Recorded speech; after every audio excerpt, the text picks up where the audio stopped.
All right, so we've been talking about Rock and Cena, and we'll probably continue to talk about Rock and Cena for the next couple weeks, just because that's always going to be at least one of the focal points on every single episode of Raw, as it should be. It's the main event. Uh, I have two basic notes here with a little bit of bullet points underneath it that I kind of wanted to talk about. One of them is the John Cena empty arena promo. Hated it. Uh, Hated everything about it. Thought it was the same old sob story, which is going to get the same old results from the fans, which they keep ignoring. They keep thinking that if they just do it one more time, everybody's going to cheer. And how many times do you need one more time before you realize that that one more time probably isn't going to happen? When Cena did this whole rise above the hate thing with Kane, did everybody just start going, oh, he rose above the heat and the storyline worked itself out and we're going to cheer him again? No, they didn't. They booed him. He was getting a mixed reaction even in Boston for the most part. Uh, Not in the empty arena part, because I'm sure if there was anybody in the empty arena that we didn't see, they would have been all giddy because they're WWE workers. But before we start That'd be talking about funny if they just came in and just said, "You suck, Cena." one person in the crowd in the empty arena pun, that they have a Cena sucks thing, that'd be fucking fantastic. Before we get into the Rock stuff, let's just talk about the Cena thing. What did you guys think about that? It was awkward. I think that's the best way to put it. I mean, they have him dramatically looking up at the sign from like a weird angle. There's nobody there. Yeah, I think that's all I can really say about it. I didn't really hate it, but it's like beating a dead horse with the same point being, mindlessly dug into your brain every week. It was just kind of weird What'd you and think? tired. Same fake ass Cena promo. Same bullshit with every single feud he's in. It's either him going to a fucking gym or him sitting there in the fucking arena saying, "This is my life." Yeah, we fucking know. We don't need to fucking know this anymore. If I see another one of those fucking Cena in the arena, I'm going to throw something at him. Just see him sitting there with his thoughts, I'll just throw a fucking ball at his head. He's Rise holding the above hat hate. perfectly Rise, on his lap, just looking up from like this perfectly positioned camera angle as he's sitting in a completely empty arena. You throw one of the We Cena sucks shirts at him and it magically edits into one of the pro Cena shirts. Yeah, it turns into a Rise Above Hate shirt mid-shot. take a shit on him, and suddenly it's gone. It's a bottle of Evian. No, it was just typical awkward Cena BS that we've come to know throughout this entire feud, or lack thereof. Yeah, but this entire promo feud. But so the second part, because they had their own little vignettes one on one. The Rock has his little sections of basically talking about like history lessons and stuff, and I mean the one of them was a little funny in concept where he's throwing John Cena's merchandise into the river because of the Boston Tea Party and all that. Okay, I kind of get it. Well, I mean, I don't kind of get it. I get the fucking point. It was beaten over your head about like 15 times in the goddamn promo. Just throw the shit in Uh, the river. but in theory, it was entertaining. Uh, they really should have just set the whole fucking thing on fire. Kane should have just come out, thrown his hands up and down, and the whole thing should have set it ablaze. But um, as far as the other ones go, I mean, the thing with the horse and The Rock talking about his dick, which keeps coming up. I mean, how often in this era of wrestling where they keep stressing PG and you can't do anything that's slightly risque and we've got to have people say like poop instead of shit and have it bleeped and all these kind of things, yet you have Cena and The Rock mention penis and dick and Vagina. Yeah, all this kind of lady parts and all this kind of stuff over and over and over again on every single episode. I have no problem with it necessarily in the sense of like, oh, I'm offended or anything. I don't give a shit. How many times do I curse on my own goddamn show? 3 right there. Son of a bitch. Right. I mean, Yeah. fuck. But it's one of those things where it's like it seems like they're overcompensating. Like when you see a comedian and they're not actually selling you a joke, they're just uh, repeating a bunch of vulgarities, and that's annoying the hell out of me. But we're talking about a company that doesn't let you say the word belt, and they have Cena saying penis, and I don't know. It was just one of those things I wanted to just talk about. But The Rock things about all the Boston shit. Uh, the Boston Tea Party one I thought was okay. The rest of them I thought were crap. What did you guys think? It was Pretty. literally one of those things where it was a common rock promo, and he was doing it to, tell us in not so many words that Cena was shit. The thing is, what made me laugh is the whole promo itself could have been covered with one vignette. Literally. Just The Rock and Cena talking about how they hate each other, and then we move on. Mm-hmm. But they had to waste half a damn show with these crappy little promos. It was pissing me off. Literally, these two have undone a hell of a lot of work to make me not want to watch their match at Mania. Yeah, yeah, no, that's true. It's I don't know why they thought this would be a good idea. These guys need to put their hands on one another. They need to start kicking each other's ass Well, because it's getting I can understand that they want to keep it until probably the Raw right beforehand to try to build it up and oh, like the pressure is building and now it's just too much and they fight each other. I could get that, but they need to be doing something else. But the thing is, they can't keep these guys talking because it's the same old shit. You can't repackage shit and tell me it's not shit because inside it's still going to be shit. You can't Yeah. say in so many levels that Cena's got lady parts. We've heard it before, or that his merchandise sucks. We've heard it before. There's so many ways that you can say that one guy's better than the other. And the fact as well that they have no heel in this match pisses And me off. and The Rock making jokes out of everything just it takes away. Like, Cena has a legitimate beef and he's pointing out, pretty serious stuff about The Rock and, him being gone, him just kind of showing up and then leaving again, Writing shit on his turning his wrist. back on wrestling, and then, he comes back with, Kung Pao chicken, and Kung Tweet Pao. just this. making fun of merchandise and Fruity Pebbles and shit. How you get angry? Like, can you be serious when somebody's calling you out? Can you call them out as equally as bad instead of just throwing around little, jock jokes at them? Compound bitch.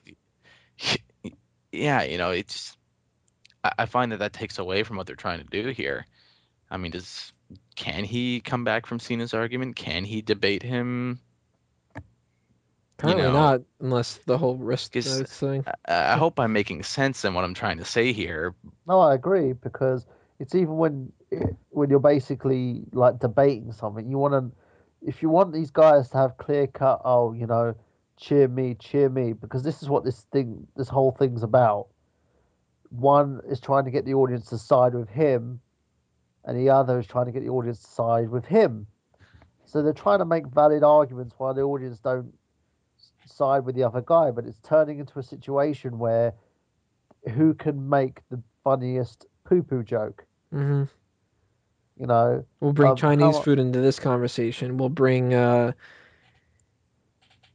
God knows what they're gonna fucking do next week. I tweet mean, this, I tweet still think that. Cena's doing, his job pretty good.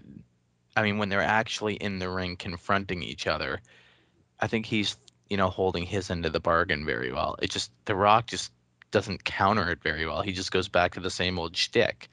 mhm. I mean, he gets called out for, the wrist notes, this, that, and the other, and then it's just back, to the same old stuff. You know what I mean? Like Cena brings up, legitimate flaws and he has points behind what he's saying, to back himself up. And then The Rock just turns around and does this whole Rocky shtick that he's been doing for years. Which, it's kind of weird because the very beginning of this feud, or well, not necessarily the very beginning, but it started out with Cena repeating the lines, "I'm here all the time and you're not," over and over and over again, ad nauseum, and The Rock actually having shit to say. And now it's the opposite way, which they might have planned that. This might just be, hey, Rock, go out there and don't fucking say anything because we want Cena to look better. But at the same time, that's not going to work if they are planning that because people are not going to cheer Cena in No, they're Miami. not. No, And it's they're not going to delusions of cheer him in the grandeur if they think arenas the either in same. the build-up. No. I mean, Yeah, he got even shitted on by his own people. I mean, he's They gotten were in better Boston. reactions in the past 2 weeks than he just normally slightly. but it's But I still, mean, it's who does anybody remember that really painful Mick Foley segment mm, where it was just Oh like I yeah, wish I did. the whole segment was like the WWE begging people in the audience and at home, please like and cheer for John Cena. yeah. It was so painfully forced, and that's why it flopped. And he played it off well, but that's like what they're trying to do every week with this, and it's just not going to work. And the reason why it's not going to work because they don't have a clear-cut heel. Cena should have been that clear-cut heel. And I'm repeating myself over again. But when Hogan versus Shawn Michaels, who was the heel? Mm-hmm. Sean, Yeah, and he made that off the first super kick to Hogan's face. Yep. Shawn made himself the heel. And you know what? And They wanted him to turn heel only temporarily, and he was a babyface right afterward, wasn't he? yeah, yeah, There you Sean go. actually wanted that match to be just a simple, Sean wants to know, can he beat Hulk Hogan face versus face? And it was the company that wanted him to be the villain yeah, but in it this worked. scenario. It It did work, worked. but Yeah, because Michaels made it work. Michaels with Undertaker. Michaels played the heel. Yeah, despite them still kind of both being faces, but Right. He played more of the heel between the two of them. yeah, because he was letting his obsession get to him. Mm-hmm. but He had again, some sort of reason behind what he was doing. yeah, there was a clear cut Yes. story. Now, at the beginning of the Rock versus Cena, there was a clear cut story. Rock cost Cena the title. After WrestleMania 27, Cena, prior to that, was goading The Rock because he came back to host the show because of his own fledgling acting career. That was it. It's clear cut. Rock's pissed at Cena because Cena says that The Rock doesn't want to be a wrestler anymore. He's ashamed of the business. Cena's pissed at The Rock because The Rock cost him the WWE Championship. Why do you need to go any further than that? And now it's the same poo-poo and titty jokes that we've seen over and freaking over and over again. If I hear one more Cena joke about how The Rock sucks or one more Rock joke about how the Cena sucks, they're even going to do a fucking musical show this week. What? Yeah, I a did not rock see that. concert and a Cena rap. Oh shit! I did not see that. Uh, thank God I've been busy and I didn't hear about that because I would have ranted about that for so long. It's like they're fucking trying to compete with Glee or something. Why? The Rock can't even fucking sing. He strums the guitar talking about how shit everything is. That's not singing. Yeah, Cena can rap. Yeah, fair enough, right? But why? Why do you need to do? If you don't have an idea for what you want to do with these guys, don't put them on fucking TV. Mm-hmm. And not to Just do what mention, you did with Triple H and Undertaker that one week. We didn't have any Exactly. build up. It was like fine, all Promo. right. Well, then don't have them repeat shit. and not to mention, with the last few promos Cena's done, he doesn't have to rely on using the rap gimmick to get his point across either. Yeah. Mm-hmm. I mean, just let him go out there and do his thing that, doesn't need rapping. Do they really need him to go back to thugonomics just to get his point across to The Rock? The same fucking point we've heard for the last Year. year. Although You he don't keeps throwing need to in some of dedicate. the slang every once in a while, and he keeps like the twang in his voice when he's like saying some of these promos. So Yeah, it's he's kind of got like kind of like he, the Boston-y sort of thug yeah, accent thing he's throwing on, but he's And this not is the thing. rapping. no. Did anyone notice that he got booed in Boston? Yes. Well, he always gets booed in Boston. That's not new phenomenon. No, but it makes me laugh. This guy's getting booed everywhere. Why aren't you making the hill? And you know It what? doesn't. You don't have to make him heel to kids. Just make him the heel in this situation. And you know what's funny about it is for the people that always talk about like, oh well, like one way or the other, like, oh I boo Cena because I hate Cena, or I don't want to boo Cena because he's a hard worker. Now I'm not going to get into the whole IWC Smark argument kind of thing of why you should or shouldn't be cheering people based on work ethic, but uh, when it comes to the boos that he gets in Boston and all that kind of stuff, there was the little thing that they did after Raw where Cena talks about how his brother is recovering from cancer, and he gets cheered for it because people aren't booing John Cena the person for the most part. They're not, oh, fuck John Cena, the guy who, if he wouldn't have gotten into wrestling, the hell with this bastard. They didn't boo anything about the cancer and all that kind of stuff because hey, that's a good thing. Your brother gets over cancer and all that. Congratulations. But then it's like, oh, I'm supposed to cheer for you in the fucking kayfabe sense. Bullshit. I'm tired of this crap. So Yeah, they're booing a character that they've been sick of for like, right, over 5 years now. yeah, they're But There booing you it's the a go. Marty Stu. character. That's what they're booing. Marty Stu, for anybody that's familiar with writing terms. And if you're not, TV tropes. But out of all of this Cena and Rock stuff from this week, this is basically what I took out of the whole thing is WWE needs to cut down the Cena Rock stuff to one promo the entire episode of Raw. There And you it go. and it can't be The Rock coming out and taking 10 minutes to wait for the people to chant Rocky, Rocky, and start talking about Twitter again and start talking about the same shit and posing and all that. And then the Cena coming out and going, hey, look at that. You said another dick joke, something, something, something, Chinese food. You're not here all the time. Adios, and leaving. They can't do that. If they need to cut it down to one segment of 5 minutes, it'll do a whole lot better because less is more sometimes. And it applies to the Rock promos uh, of all the Boston stuff. The first one, if they would have cut that down a minute or two less than what it was, or what it felt like a minute or two, it felt like it was like 10 minutes long to me, and not done the other ones, then that would have been a far better Rock percentage of the show than throwing in the stuff about the horse and all that kind of stuff. The Cena thing, if he would have just came out and talked the way that he did at the end of the night, as opposed to all the empty arena stuff, it would have gone over better. If they keep doing this, I mean, it's still going to sell. People are still going to watch WrestleMania, but they're not going to learn their lesson. Of That's course, what they're I not got to going to say. learn their lesson. Not at all. And the thing is, regardless of what they say, what we say, they're going to still do this bullshit. Mm-hmm. And the fact is, they haven't got enough TV time to do that.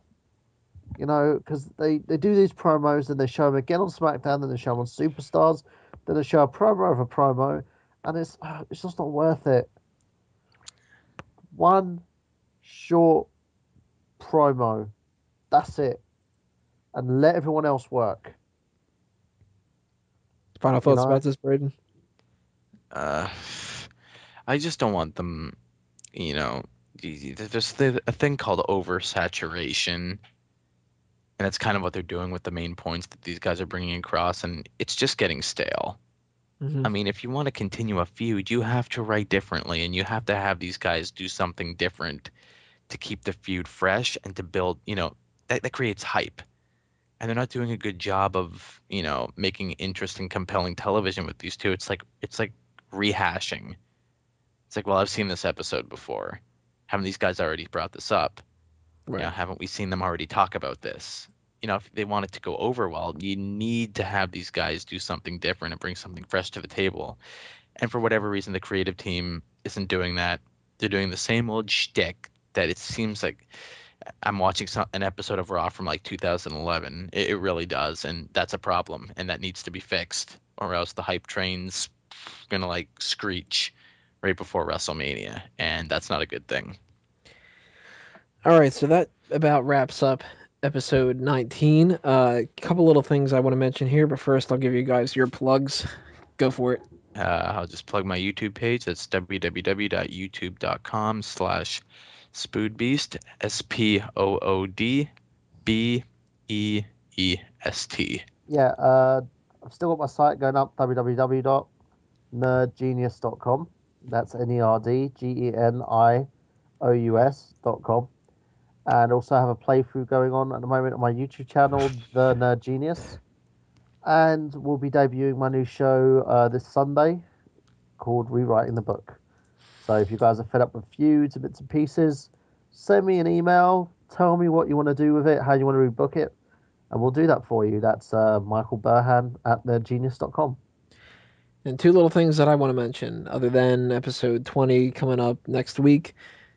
We have two little things that I wanted to touch upon real quick. One thing is Chris Dace, as he couldn't be here to mention this himself, Dace ran into CM Punk at Chicago Airport earlier, and he's been kind of going back and forth between somebody who works at WWE, Joe Villa, a little bit of a Twitter war going on. So I haven't been able to follow it yet today, but at the Dace Man, you can check to see what they're arguing about. Pretty sure it's about Villa cutting in line.